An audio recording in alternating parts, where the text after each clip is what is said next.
Bienvenue dans le podcast Ose briller. Je suis Élodie Leclerc et je suis ici pour te partager toutes les clés pour te libérer, t'accepter pleinement, rejoindre le mouvement de la vie et briller de mille feux. Je me réjouis de partager ce nouvel épisode à tes côtés. Installe-toi confortablement et savoure cet instant. Salut beauté, j'espère que tu vas bien. Oh mon Dieu, ça fait trop longtemps que j'ai pas fait un épisode du podcast. Je suis super ravie de te retrouver enfin dans un épisode qui me tenait très très à cœur de te partager. Donc voilà, c'est parti. Alors aujourd'hui, j'avais envie de te parler, de te partager finalement en fait 5 blocages qui t'empêchent d'avancer. Alors si tu me suis depuis longtemps, tu sais bien que je dis toujours qu'on avance toujours. Enfin, en gros, c'est pas possible de stagner, de faire du surplace, parce que dans la vie, on ne fait qu'avancer. Même si des fois, on a l'impression de faire du surplace, de tourner en rond, de répéter des schémas, etc., on avance malgré tout. Mais voilà, j'avais envie de mettre un titre accrocheur parce que j'ai vraiment des choses très importantes à te partager ici, et je me suis dit, faut que je mette un titre qui accroche aussi. Et donc ça va vraiment être ces 5 blocages qui finalement peuvent te bloquer, enfin qui peuvent forcément un blocage ça bloque, mais qui peuvent finalement te créer des désagréments, te créer des nœuds, etc. Et donc je me suis dit que c'était important que je puisse venir t'en parler parce que ce sont aussi des blocages que moi j'ai déjà vécu forcément, si je te les partage tu sais bien, et en même temps qui sont revenus assez récemment, quelques-uns, et je me suis laissée un peu à nouveau aspirer par plein de choses. D'ailleurs si tu me suis sur les réseaux, tu sais que je me suis fait une belle déchirure là au mollet, donc je pense que la vie est juste, enfin mon corps est venu juste me dire stop, ça suffit.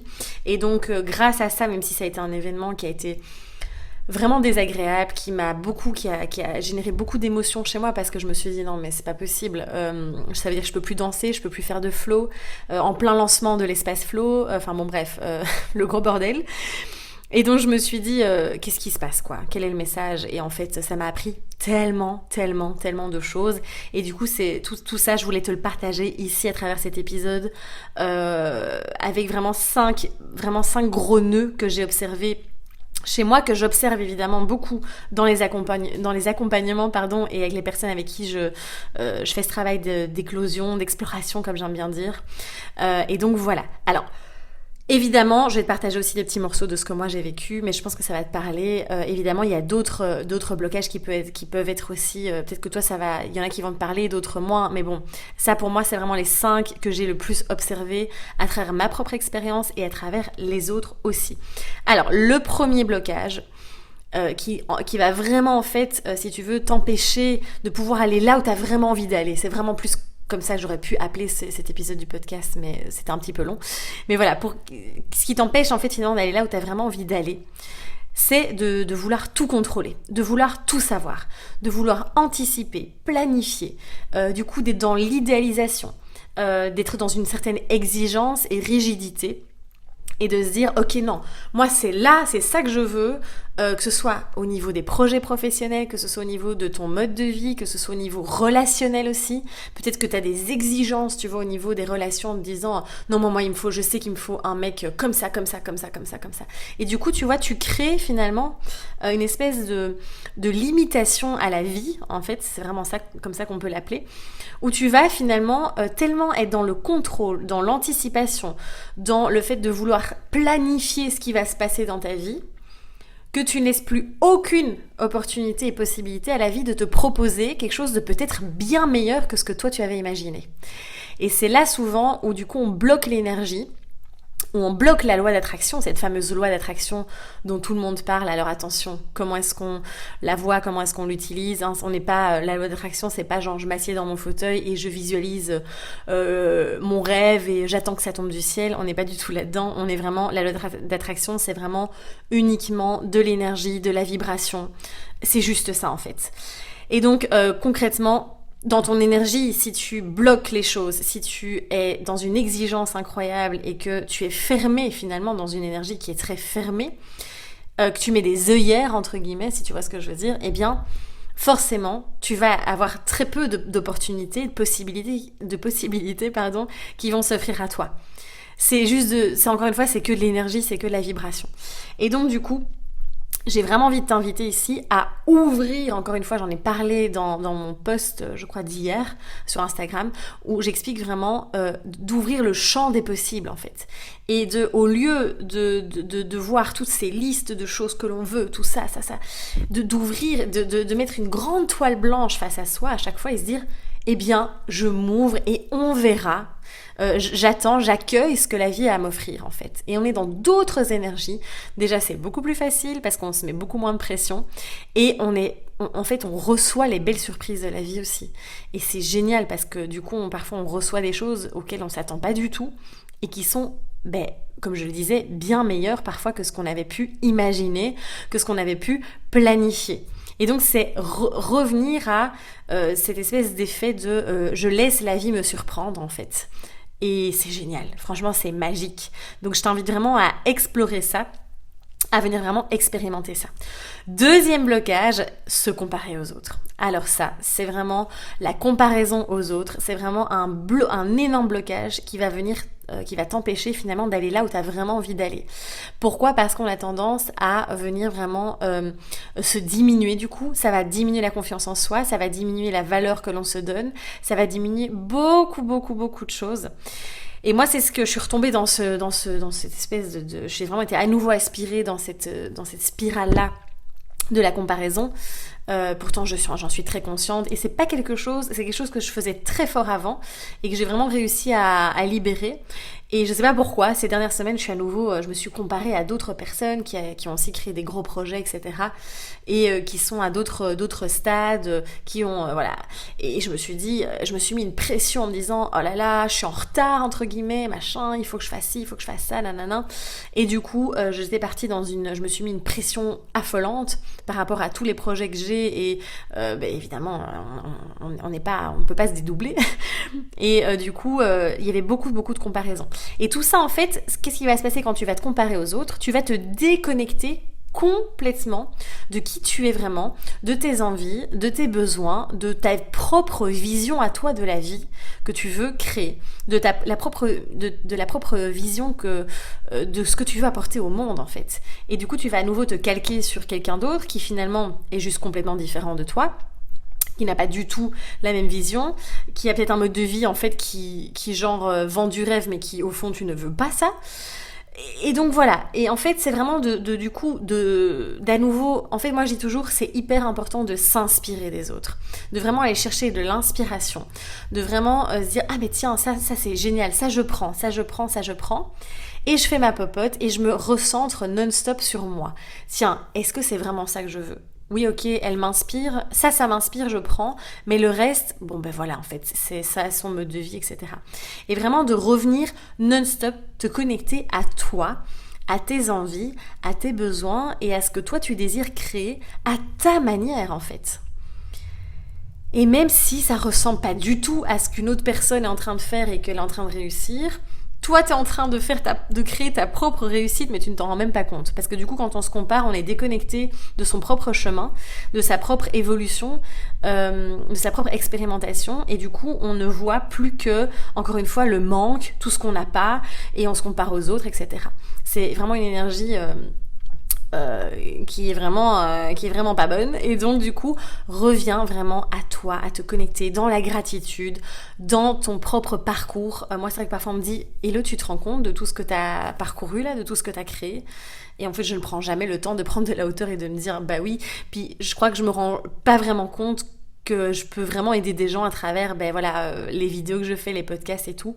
Je pense que je suis très peu consciente de ça. Et du coup, voilà. Et donc c'est vraiment, reviens là-dessus, sois conscient ou consciente de vraiment tout ce que tu es en train d'expérimenter, de créer, qui est juste magnifique. Donc ça, c'est le deuxième blocage. Troisième blocage, c'est de s'identifier à son passé, de s'accrocher au passé. Ça, c'est vraiment un gros blocage. Ça, moi, je le vois beaucoup. C'est vrai que ça, moi, je l'ai plus trop, mais Je vois beaucoup dans les accompagnements des personnes qui s'agrippent, qui vraiment, comme je dis toujours, s'agrippent, s'accrochent aux vieilles branches et ils veulent pas la lâcher, quoi, parce qu'ils sont accrochés à leur légende personnelle, à leur histoire, à leur passé, et donc ils s'identifient et se définissent à travers leur passé, alors que je voudrais juste te rappeler que tu n'es ni tes émotions, ni les émotions, tu n'es ni le passé, tu n'es ni les expériences que tu vis, tu es toi en fait.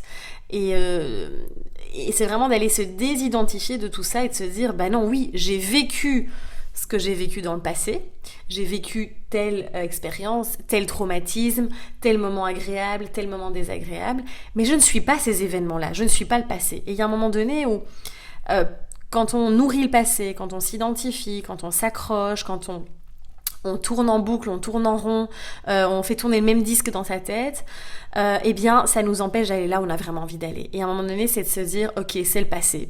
Oui, il y a des moments que je n'oublierai pas, qu'ils soient agréables ou désagréables, parce que ça a marqué une partie de ma vie, et ça a fait qui je suis aujourd'hui. Et en même temps, là maintenant, fourtre quoi, voilà. Je veux dire, c'est bon, c'est le moment présent, on décide en conscience de revenir ici et maintenant, et de créer la vie qu'on a envie de désirer. De créer. Voilà, de désirer, c'est bon aussi. Ça passe aussi. Donc tu vois, c'est vraiment encore une fois de où est-ce que je mets mon énergie. Est-ce que je la maintiens dans le passé ou est-ce que je viens ici dans la création du présent et dans la création de mon futur aussi, du coup, en même temps. Quatrième blocage. Alors le quatrième blocage, c'est finalement, encore une fois, d'être focus sur le manque et sur tout ce que tu n'as pas.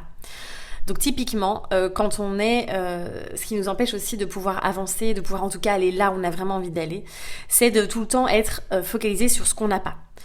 J'ai pas encore ci, j'ai pas encore ça, et je dois encore faire ci, et je dois encore faire ça, et puis j'ai pas assez, et puis du coup on met toute son énergie sur le manque, sur tout ce qu'on n'a pas encore réalisé, sur tout ce que je vais y arriver, toutes les actions finalement qu'on n'a pas encore mises en place, et on oublie en fait de mettre complètement notre attention sur mais tout ce qu'on a déjà créé, toute l'abondance qu'il y a autour de nous, en nous, et d'être dans cette gratitude et de se dire waouh, non mais sérieux, enfin moi chaque soir je m'endors et je fais un espèce de, pas récap de ma journée, mais je me dis mais waouh, mais cette journée était magique. Même la semaine dernière quand je me suis déchiré le mollet et que je suis restée 1 heure couchée sur le sol de la salle de danse à pleurer et à me dire que c'était foutu et que j'étais là, non mais c'est pas possible. Malgré ça, après de me retrouver aux urgences, tout le tralala, mais après, à la fin de la journée, dans mon lit, je me suis dit, non mais cette journée était incroyable parce que il n'y a pas de hasard et que ça m'a appris ça, que je voulais aller trop vite, que voilà, je devais ralentir, etc. Et du coup, c'est de voir tout ça. Pareil, si t'es en train de créer un projet, si t'es en train de, je sais pas, peu importe, d'être dans une relation, au lieu d'aller voir tout ce qui manque, tout ce qu'il n'y a pas, je t'invite vraiment à venir mettre ton focus, à shifter encore une fois ta perception et te dire, waouh, mais tout ce que j'ai parcouru comme chemin, même par rapport à la santé, par rapport à la guérison, combien de personnes sont là, mais j'en ai marre, et j'en ai marre parce que j'arrive toujours pas à guérir, et j'ai encore ces symptômes, et nanana. Et en fait, au lieu de se dire, oh non mais attends, t'as vu d'où je viens en fait, et même moi, je veux dire, là j'ai encore des petits déséquilibres parfois hormonaux, j'ai encore un peu d'acné, etc. Et des fois ça m'énerve, je me dis mais c'est pas possible, enfin voilà. Et après, je me dis, non mais attends, il y a 6 ans, j'étais alitée, je savais plus marcher. Enfin, c'est un truc de ouf, en fait, c'est génial. Donc, tu vois, tout est une question de perception. Et donc, ce qui va t'empêcher aussi d'aller là où tu as envie d'aller, c'est de rester accroché, encore une fois, enfin, de mettre ton attention sur tout le manque. Donc, je t'invite vraiment à shifter ça. Et le dernier blocage que je voulais te partager ici, c'est évidemment le côté, enfin, l'urgence. L'urgence que l'on se met, cette course après le temps, de se dire tout le temps, mais mon Dieu, en fait, faut que je fasse ça vite, j'ai pas le temps, et je dois faire ça, et puis je suis en retard, regarde, elle est beaucoup plus loin, et nanana. Et alors là, on se met une pression de dingue, en se disant, il faut qu'on fasse ça vite, il faut que je sorte un maximum de projets en même temps, j'ai envie d'aller là, j'ai envie d'arriver à cette étape-là, où j'ai envie de faire cette formation, mais non, attends, la formation elle dure 2 ans, moi j'ai pas le temps, hein. Là il faut que je sois formée en 1 semaine, hein. Bon, j'exagère, mais tu vois ce que je veux dire, c'est vraiment de se dire, c'est vraiment cet état d'urgence, rien que de t'en parler, je suis essoufflée limite. C'est horrible en fait de se mettre vraiment cette pression de l'urgence, de il faut que vite je trouve la solution, il faut vite, je dois prendre une décision maintenant, vite, il faut que je règle ce problème au plus vite. Et en fait au final cette urgence déjà génère énormément de stress dans le corps, énormément d'anxiété. Énormément du coup de fatigue, ça vient dérégler le corps physique, que ce soit les hormones, les glandes surrénales, etc. Et en plus de ça, ça vient créer du mal-être. Tu vas pas être bien, tu vas être dans un stress chronique, à toujours te mettre de la pression, à vouloir que tout aille vite, etc. Et je t'invite vraiment, et ça a été, je t'en parle de manière très... j'ai bien expérimenté ça encore il y a pas longtemps. Et en fait, on n'est pas là, encore une fois, pour faire un marathon, pour faire une course, un sprint, même j'ai envie de dire, plus qu'un marathon. On n'est pas là pour réussir la vie, pour faire un maximum de choses dans cette vie-ci. Ah non, attends, on dirait là maintenant, la vie c'est devenu un truc qu'il faut rentabiliser au maximum, un truc de surconsommation, comme finalement notre société, c'est vraiment le reflet de notre société, de... Attends, là, il faut que je rentabilise ma vie, il faut que je fasse un max de projets, il faut que je fasse tous les projets que j'ai prévus, etc. Respire. Vraiment, respire. Et quand je te parle, je parle à moi-même aussi. Respire. Tu es là pour expérimenter la vie, pour savourer, pour vivre des expériences, pour découvrir, pour apprendre, pour grandir. Pas pour faire un max de choses et te dire, sur ton lit de mort, entre guillemets, te dire « Alors, est-ce que j'ai coché toutes les cases de ma liste ?» Non. Évidemment, c'est de faire... c'est ce qui va surtout être important. Pour moi, c'est d'être vivant, de te sentir vivant, de vibrer, de faire ce que t'aimes, d'être dans cette joie, d'être dans cette gratitude, de savourer. C'est ça qui va être important, pas de faire un maximum de choses en le moins de temps possible. Et donc, on lâche ça, tu vois, moi, pour te donner un exemple concret, quand j'ai fait mon plan de l'année 2020 au niveau de mes projets, si tu savais la quantité de choses que j'ai mises, genre là en gros, j'ai sorti donc l'espace Flow, fallait que j'ai terminé l'écriture de mon livre, que cet été je sorte Flow Kids et que je refasse complètement le programme Crois en toi. Non mais du gros délire. Genre la meuf elle vit plus quoi, elle dort plus. Et là, avec tout ce qui m'est arrivé, ça a été un électrochoc en me disant, bon ben en fait je pense qu'on va juste simplement terminer l'écriture du livre, ce qui est déjà pas mal, et refaire le programme Crois en toi avec aussi un autre petit programme qui sera complémentaire. Et c'est déjà très bien, stop. Voilà, c'est le programme pour cet été. Et c'est très bien. Et il n'y a pas de date limite, ça sortira quand ça sortira. Et ça change tout. Et on respire. Donc voilà, c'est vraiment tout ce que j'avais envie de te partager. Finalement, c'est tout ce que moi, j'ai appris aussi ces dernières semaines. Et ça me tenait à cœur de te partager parce qu'on le sait, moi je le sais aussi, mais on est très vite, on est des êtres humains, d'accord, même en tant que thérapeute, on peut être très vite absorbé à nouveau dans cette espèce de spirale infernale de tout ce que je viens de te partager là. Et donc voilà, n'hésite pas à noter, encore une fois, à prendre des notes, à noter ces 5 blocages et à pouvoir...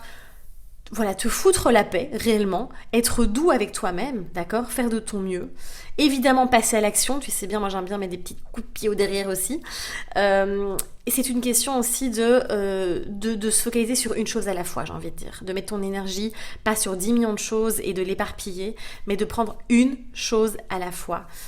Donc voilà, j'espère que cet épisode t'a plu, j'espère qu'il va t'apporter plein de clés.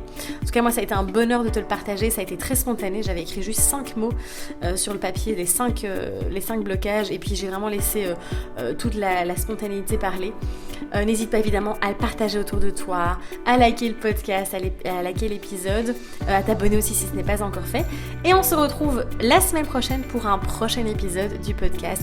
Prends soin de toi et ose rayonner. À très vite.